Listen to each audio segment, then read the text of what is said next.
अस्सलाम वालेकुम ladies and gentleman, the law talks के अगले एपिसोड में आपके सामने हाजिर हूँ। लेडीज एंड जेंटलमैन, आज हम बात करेंगे अदालतों में पेश आने वाले आम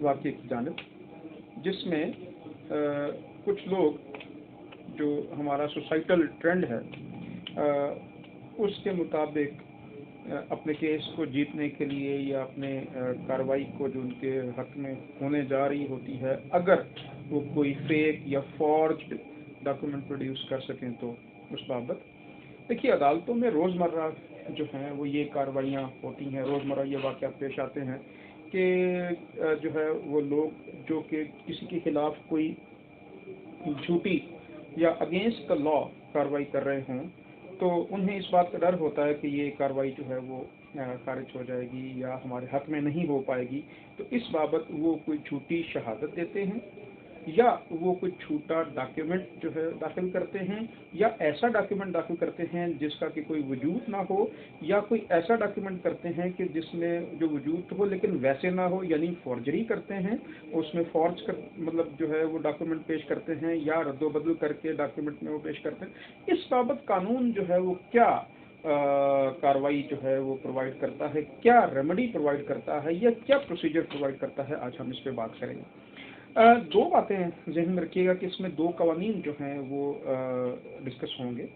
दो बुनियादी कवानीन हमारे फौजदारी कानून के, एक है जी पीपीसी पाकिस्तान पेनल कोड और दूसरा है सीआरपीसी यानी कि क्रिमिनल प्रोसीजर कोड। याद रखिएगा कि जो ऑफेंस होता है उसकी तारीफ जो होती है मोस्ट ऑफ द टाइम वो चूँकि सब्सटेंटिव लॉ का हिस्सा है तो पाकिस्तान पेनल कोड उसको प्रोवाइड करता है। यहाँ हम सेक्शन 193 पीपीसी का जिक्र करेंगे। 193 पीपीसी जो है वो बयान करता है कि अगर कोई शख्स जो है जिसने अदालत में जानते बूझते जो झूठी गवाही दी है या कोई फॉर्ज डॉक्यूमेंट दाखिल किया है तो उस बाबत जो है वो कार्रवाई कैसे की जाए, इसलिए आपको समझना होगा।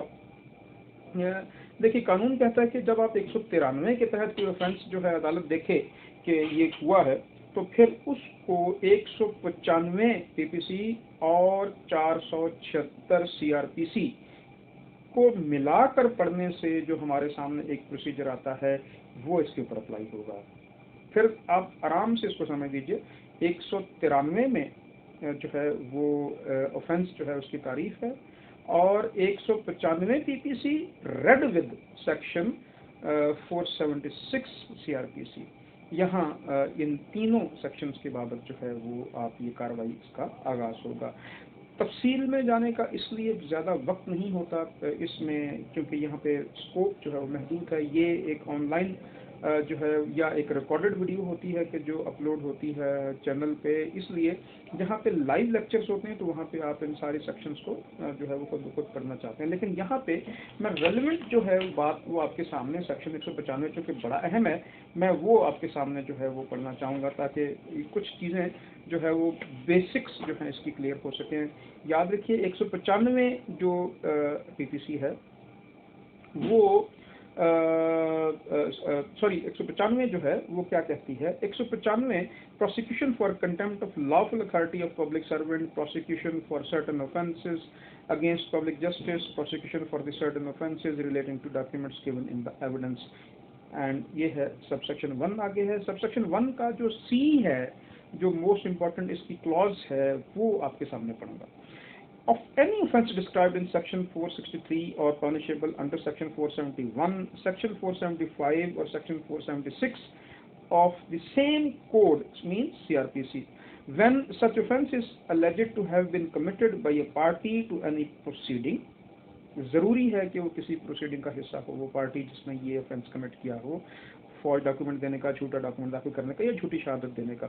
Any court in respect of a document produce or given in evidence in such proceeding except on the complaint in writing of such court or of some other court to which such court is subordinate.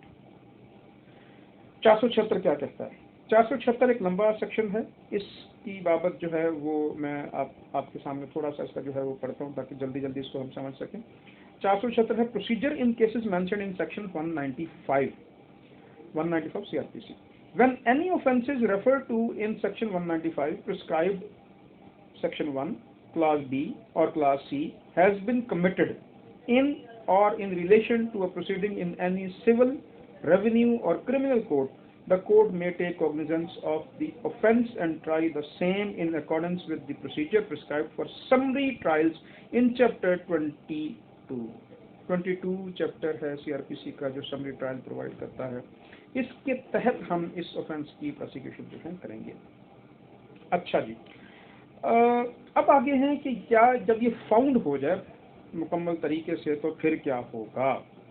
फिर ये होगा जी कि अगर वो court जिस court में ये offence commit हुआ है, झूठी गवाही दी गई है, झूठा डॉक्यूमेंट दाखिल किया गया है, गलत एफिडेविट दाखिल किया गया है, तो अगर वो कोर्ट हाई कोर्ट है, कोर्ट ऑफ सेशन है या डिस्ट्रिक्ट कोर्ट है, तो वो सजाए मौत, उम्र कैद और 5 साल तक की सजा के अलावा कोई सजा दे सकती है जो वो मुनासिब समझे। दोबारा समझ लीजिए, 5 साल की सजा से कम हो, उम्र कैद ना हो और सजाए मौत ना हो, ये सजाएं प्रोवाइड करता है कानून उस कोर्ट के लिए जो हाई कोर्ट है, कोर्ट ऑफ सेशन है या डिस्ट्रिक्ट कोर्ट है। अब आते हैं आगे, अगर वो कोर्ट है मैजिस्ट्रेट कोर्ट, जैसे नीचे हमारी अदालतें हैं, तो फिर क्या है, तो उसमें वो सिंपल इम्प्रिजनमेंट जो है वो दे सकता है वो मैजिस्ट्रेट, 3 माह तक हो सकती है वो सिंपल इम्प्रिजनमेंट, और 1000 तक का जुर्माना हो सकता है। अच्छा, और फिर है कि इसके अलावा अगर कोई अदालत हो तो इसके अलावा अगर कोई अदालत है तो वो उसके लिए 1 माह तक सजा और 50 रुपए तक का जुर्माना। रेडिकुलस है ये बात, वैसे इसको तब्दील होना चाहिए क्योंकि बहुत ही ज़्यादा इन्फ्लेशन हो चुकी है और बात बहुत आगे बढ़ चुकी है।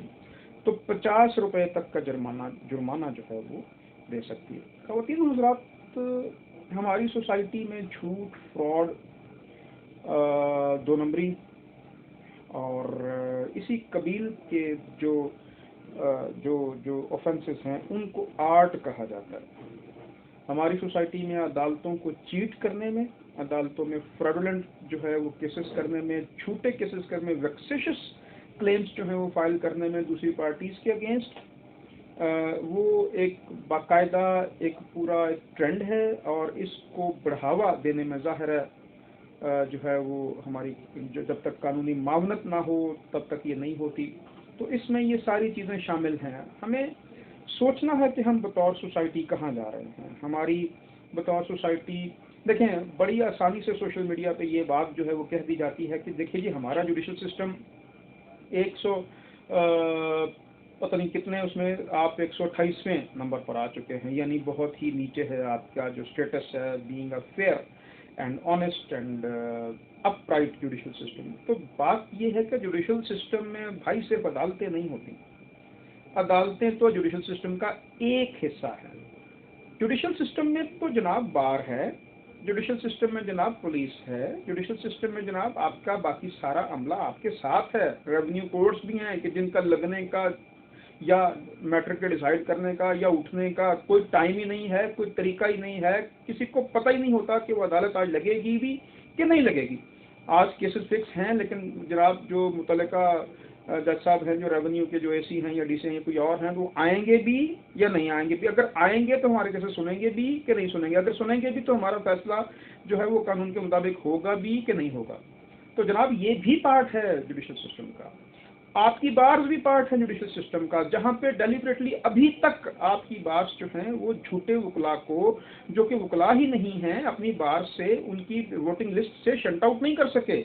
इस बाबत बड़े बड़े स्कैंडल्स आपके सामने मौजूद हैं, जिसमें पंजाब बार काउंसिल के वो जनाब एग्जीक्यूटिव वाइस चेयरमैन तक जो हैं वो बात में जो है वो 2 नंबर या झूठे वकील निकले, जो कि लोगों को लाइसेंस प्रोवाइड किया करते थे, लोगों की लाइसेंसेस उनके सिग्नेचर से इशू होते थे।